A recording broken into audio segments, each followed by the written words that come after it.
Welcome to special analysis. నేను రమ మండవ.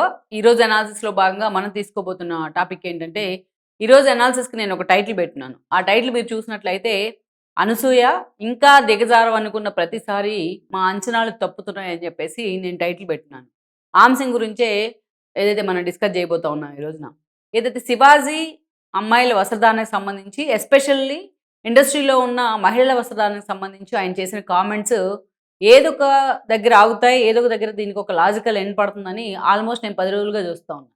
కానీ శివాజీ లాంటి వాళ్ళు ఈ అంశం మీద తను మాట్లాడిన భావం కరెక్ట్ అయినప్పటికీ భాషలో కొన్ని తప్పులు దొర్లాయి కాబట్టి ఆయన సారీ చెప్పారు. రిగ్రెట్ అయ్యారు. సుదీర్ఘ వివరణ కూడా ఇచ్చున్నారు. అయినా సరే దీని మీద ఇప్పట్లో దీనికొక ఫుల్ స్టాప్ పెట్టేలాగా అనసూయ లాంటి వాళ్ళు మనకు కనిపించట్లా. ఎందుకంటే ఈ ఇష్యూతో అనసూయతో పాటు అంతే వైల్డ్‌గా చిన్మయి కూడా రియాక్ట్ అయింది. కానీ ఆవిడ ఎక్కడో చోట దీనికి ఫుల్ స్టాప్ పెట్టేసింది ఈ ఇష్యూకి. ఎందుకంటే ఏదైతే ముందు పూర్తిగా మనం సమాజం నుంచి వన్ సైడెడ్‌గా నెగెటివ్ ట్రోలింగ్ గురవుతున్న పరిస్థితుల్లో ఆవిడ కామ్ అయిపోయింది. సో, మధ్య మధ్యలో ప్రకాష్ రాజ్ లాంటి వాళ్ళు, నాగబాబు లాంటి వాళ్ళు, రామ్ గోపాల్ వర్మ లాంటి వాళ్ళు ఇన్వాల్వ్ అయినప్పటికీ వాళ్ళు కూడా పూర్తిగా సైడ్ అయిపోయారు. అంత నెగటివిటీని పోర్ చేస్తుంది సమాజం వాళ్ళ మీద. సమాజానికి పూర్తిగా క్వైట్ అపోజిట్‌లో వాళ్ళు వెళ్తున్న తీరుని సమాజం ఈరోజు నిలదీసి ప్రశ్నిస్తా ఉంది.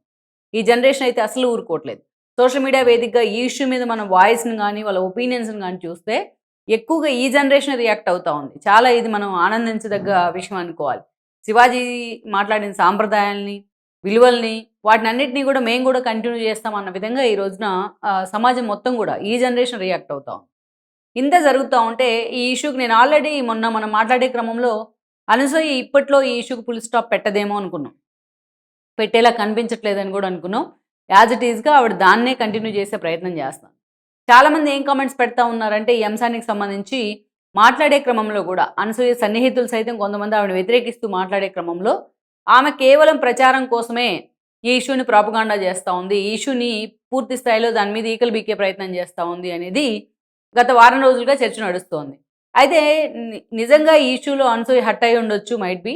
అందుకని ఆవిడ ఇంత వైల్డ్‌గా రియాక్ట్ అవుతుందేమో అని అనుకున్నాను నేను. అంతేగాని ఆవిడ ఆవిడ వెనుక ఇంత ప్రచారం చేసుకోవాలనే ఒక ఆలోచన గాని ఇంకోటి ఉంటుందని నేను అనుకోలేదు. ఎందుకంటే ఆవిడెప్పుడు కూడా కొంత అగ్రెసివ్‌గానే ఉంటుంది. అగ్రెసివ్‌గానే మాట్లాడుతుంది.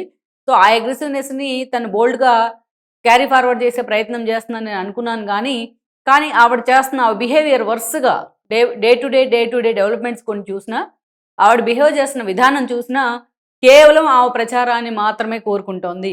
కేవలం ఆవిడ తన మీద జనం అటెన్షన్ మాత్రమే కోరుకుంటుంది అనేది కూడా మనకు అర్థమవుతుంది. లేటెస్ట్‌గా ఆవిడ చేసిన ఒకే ఒక్క పనితో ఈ విషయంలో పూర్తిగా క్లారిటీ వచ్చినట్టయింది నాకు కూడా. మనం చూసినట్లయితే డే టు డే ఈ అంశానికి సంబంధించి నిజంగానే చాలా వైరల్ అయింది. శివాజీ కూడా అనుకోని ఉండరు. ఈ ఇష్యూ మాట్లాడే క్రమంలో ఇంత వైరల్ అవుతుంది. సమాజంలో ఇంత తను మాట్లాడిన టాపిక్ మీద ఇంత చర్చ జరుగుతుంది అనేది. నిజానికి ఆయన ఇండస్ట్రీని ఉద్దేశించి మాట్లాడారు. ఇండస్ట్రీలో ఉన్న హీరోయిన్స్‌ని ఉద్దేశించి మాట్లాడారు. మీరు ఈవెంట్స్‌కి, పబ్లిక్ ప్లేసెస్‌కి వచ్చే క్రమంలో పద్ధతిగా డ్రెస్ వేసుకోండి. వీలైతే చీరలు లేకపోతే నిండుగా బట్టలు కట్టుకోండి అని చెప్పి ఒక సలహా ఇచ్చారు. ఇంత వైరల్ అయితదని ఆయన కూడా అనుకోని ఉండరు. ఎక్కడన్నా కమెంట్స్ వస్తే దాన్ని ఫేస్ చేస్తానని కూడా ఆయన ముందు మాట్లాడడం జరిగింది. సరే అది ఎప్పుడైతే అనసూయ గాని, చిన్మయి గాని ఇంత వైల్డ్‌గా రియాక్ట్ కాకుండా ఉండుంటే అసలు దాన్ని ఎవరు పట్టించుకునేవాళ్ళు కాదేమో. వాళ్ళు కూడా అంతే వైరల్‌గా, అంతే యారగెంట్‌గా రియాక్ట్ అయిన పరిస్థితిలో ఈ ఇష్యూ పూర్తి స్థాయిలో ఔట్ ఆఫ్ ది బాక్స్ వెళ్ళిపోయేది. ఈ ఈ ఇష్యూలోకి చివరికి అన్వేష్ లాంటి వాళ్ళు ఇన్వాల్వ్ ఎక్కడికో తీసుకుపోయారు. ఖండాంతరాలు దాటి ఈ ఇష్యూని తీసుకుపోయారు ఈ రోజున. సో, అందుకని శివాజీ లాంటి వాళ్ళు కూడా ముందు ఊహించి ఉండరేమో ఇంత చర్చ జరుగుతుంది అని. కాకపోతే కొంత హెల్తీ డిబేట్ జరుగుతుంది కాబట్టి ఈ చర్చను మనం వెల్కమ్ చేసుకోవచ్చు. వెల్కమ్ చేయొచ్చు కూడా. చాలామంది తెలుసుకోవాలి. సమాజం మొత్తం ఎటువైపు ఉంది? అసలు ఏం జరుగుతోంది? ఇలాంటి ఇష్యూస్ వచ్చినప్పుడు ఎవరు ఎలా రియాక్ట్ అవుతున్నారు అనేది వాళ్ళ మనస్తత్వానికి కూడా అద్దం పడుతూ ఉంటుంది. అందుకే దీన్ని జాగ్రత్తగా అబ్జర్వ్ చేయాలి. అలాంటి సందర్భంలో ఈరోజు శివాజీ ఆల్రెడీ రిగ్రెట్ అయ్యారు. సారీ చెప్పారు. సుదీర్ఘ వివరణ ఇచ్చారు. మహిళా కమిషన్ కూడా ఆయన పిలిపించి వివరణ అడిగింది. ఆల్మోస్ట్ ఒక 3 అవర్స్ మహిళా కమిషన్ కూడా మహిళా కమిషన్ ముందు కూడా హాజరయ్యారు. సో, ఇదంతా అయిపోయింది. కంప్లీట్‌గా ఇంతటితో దీనికి ఫుల్ స్టాప్ పెట్టేద్దాం అన్నట్టుగా శివాజీ మాట్లాడారు. కానీ అనసూయ డే 1 చూస్తే నా బాడీ నా ఇష్టం, నా బట్టలు నా ఇష్టం అని మాట్లాడారు. మరుసటి రోజు చూస్తే శివాజీ చెప్పిన క్షమాపణను కూడా ఆవిడ యాక్సెప్ట్ చేయలేదు. మీలో వేరే యాంగిల్ ఉంది. మీలో అసలు స్వరూపం ఇది అంటూ ఆయన క్యారెక్టర్‌ని అసాసినేషన్ చేసే ప్రయత్నం చేసింది. మేము సృష్టికర్తలం.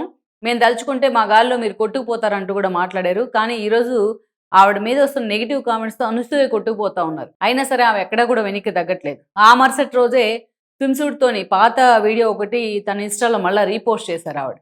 నేను మిస్ అవుతున్నాను దీన్ని అని చెప్పేసి. సో, అది నిజంగా ఒక ప్రొవోక్ చేయడమే, ఒక పొగరు, ఒక బరి తెగింపే అన్నట్టుగా చర్చ జరిగింది దాని మీద. ఇంత సీరియస్ చర్చ నడుస్తూ ఉంటే బట్టల గురించి ఆమె అలా బిహేవ్ చేయడం ఎవరు కూడా యాక్సెప్ట్ చేయల. అండ్ వన్ మోర్ ఇంకోటేంటంటే dress is not the matter అంటుంది. కానీ ఇక్కడ డ్రెస్ ఈజ్ ద మ్యాటర్. డ్రెస్సే మ్యాటర్. మనం చూడడంతోనే ఒక మనిషిని మనకు కనిపించేది అపియరెన్సే. డ్రెస్ ఆ మనిషి ఎలా డ్రెస్ ఏసుకుందనేదే మనం చూస్తాం. Even it is boys or ladies ఎవరైనా సరే. ఆ తర్వాతే మనం మాట్లాడితే మన క్యారెక్టరో, మనం మాట్లాడితే మన నడవడికను బట్టి మన గుణగణాలో తెలుస్తాయి. ఇక్కడ మనం చూస్తే ఫస్ట్ ఎప్పుడైనా సరే మనిషిని చూడడంతోనే కనిపించేది డ్రెస్సే. అదే dress is the first appearance. Dress is not the matter అని బరి తెగిస్తా ఉంది ఈరోజు అనసూయ నిజంగానే. బరి తెగింపు అనే పదం వాడడానికి కూడా నేను సిగ్గుపడట్లా ఈరోజు. సరే అదయిపోయింది. అదయిపోయిన తర్వాత కూడా మళ్ళా ఈవినింగ్ కల్లా మళ్ళా శారీ కట్టుకొని పోస్ట్ చేశారు. సో, అసలు ఆవిడ మెంటల్ స్టేటస్ ఏ రకంగా ఉంది? ఆవిడ బిహేవియర్ ఎటువైపు వెళ్తా ఉంది అనేది ఎవరికీ అర్థం కావట్ల. ఈ మధ్యలో ఏదో ఛానెల్‌కి ఇంటర్వ్యూ ఇచ్చారు. నా భర్తే నన్ను ఇలాగ ప్రమోట్ చేస్తా ఉంటారు. నా భర్తకి లేని అభ్యంతరం మీకెందుకు అని మాట్లాడారు.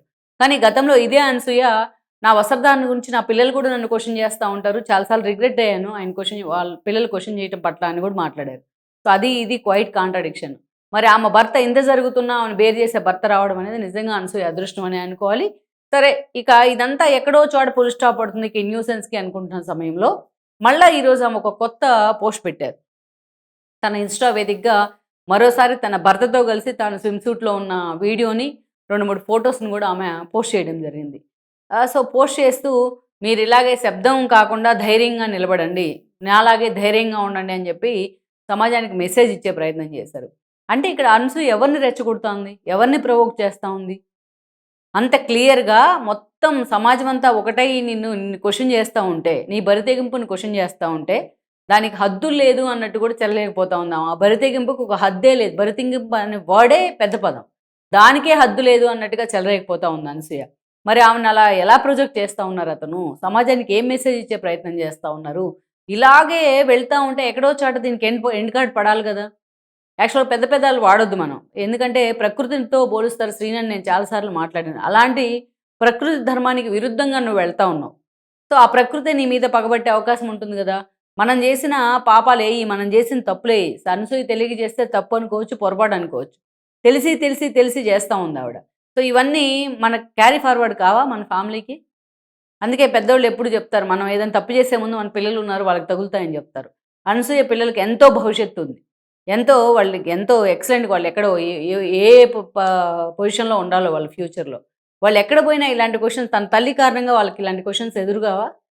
వాళ్ళు కూడా ఇలాగే ఫేస్ చేసే సిట్యుయేషన్ వస్తే అప్పుడు అనసూయకి తెలిసొస్తుందేమో ఆ ఏజ్ వచ్చిన తర్వాత. సో, ఆమె ఇప్పుడు ఆ విధంగా ఆవిడ రెచ్చిపోతున్న తీరు, ఆవిడని ఆ స్థాయిలో వాళ్ళ హస్బెండ్ ప్రొజెక్ట్స్ చేస్తున్న తీరు మాత్రం ఇది ఇంకా నిజంగానే దారుణం అని అనుకోవాలి. సో, పదే పదే కవ్వించే విధంగా, పదే పదే వాళ్ళని ప్రొవోక్ చేసే విధంగా ఈరోజు ఆవిడ మాట్లాడుతున్న తీరు ఈ చర్చని ఇప్పట్లో ముగిసేలాగా అనిపించట్లేదు ఆవిడ. ఆవిడ కోరుకుంటోంది. తన ద్వారా ఈ ఇష్యూ ద్వారా తనకు ప్రచారం కావాలని కోరుకుంటుంది అనేది మనకు అర్థమవుతా ఉంది. అందుకే నేను పెట్టాను టైటిల్. ఇంకా దిగజారం అనుకున్న ప్రతిసారి ఇలాగే చేస్తా ఉన్నావు అనేసి. ఒక వ్యక్తి కేంద్రంగా ఇన్ని సార్లు ఒక వీడియో చేయడానికో, ఇన్ని సార్లు ఇంత నెగెటివ్‌గా మాట్లాడడానికో నా మనసుకు రావట్ల. కానీ ఆ బిహేవ్ చేసే విధానం ఎంతమందిని ఇంపాక్ట్ చేస్తుంది. కొంతమందైనా ఇన్‌ఫ్లుయెన్స్ అవుతుంటారు గదా! అలా బిహేవ్ చేసిన కారణంగా. సో, అది అనసూయ దాన్ని ఆత్మవిశ్వాసం పేరుతోనో, లేకపోతే మహిళల స్వేచ్ఛ ఇది గాదు స్వేచ్ఛ అంటే. స్విమ్ సూట్లు వేసుకొని బరిబాతలు తిరగటం గాదు రోడ్ల మీద స్వేచ్ఛ అంటే. స్వేచ్ఛ, సమానత్వానికి డిఫరెంట్ అర్థాలున్నాయి. సో, వాటి గురించి అనసూయ లాంటి వాళ్ళు తెలుసుకుంటే బావుంటుంది. ఇప్పటికైనా ఎక్కడో చాట దీనికొక లాజికల్ ఎండ్‌తో ఫుల్ స్టాప్ పెడితే చాలా బావుంటుంది.